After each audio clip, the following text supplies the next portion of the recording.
Hello friends, তো আজকে আবার একটা নতুন শর্টস নিয়ে চলে এসেছি। আজকে আমাদের স্কুলের যে পুরনো প্রতিমাটা তার বিসর্জন হবে, তো তারই প্রস্তুতি চলছে।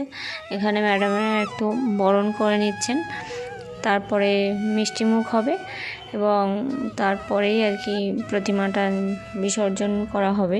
তো এই যে সবাই চলে এসেছে এখানে। তো এই প্রতিমাটা গত 1 বছর ধরে ছিল, এবারের প্রতিমাটাকেও রেখে দেওয়া হয়েছে, আগামী বছর তাকে বিসর্জন দেওয়া হবে। তো এইভাবেই চলতে থাকে। আর এখানে সব একটু মিষ্টিমুখ শেষে, পরণ শেষে আবির খেলায় মেতে উঠেছে ছেলেমেয়েরা। আর তারপরেই আর কি প্রদক্ষিণ শুরু হয়েছে এবং এরপর আর কি বিসর্জন হয়ে যাবে মায়ের।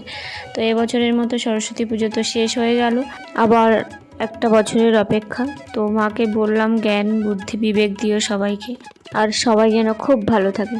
তো আজকের মতো সবাইকে টাটা।